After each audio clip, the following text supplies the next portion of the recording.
శరీరం అంటే జీవితం గడపటానికి ఒక వాహనం మాత్రమే.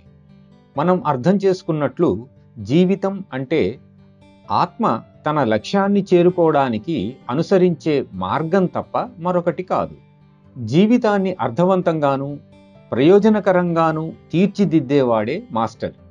ఒక్కసారి ఇది అర్థమైతే జీవితం అంటే భయం పోయి మనలను మళ్లించే ఆకర్షణల్లో ఉండే అసత్యం స్పష్టంగా కనిపిస్తుంది.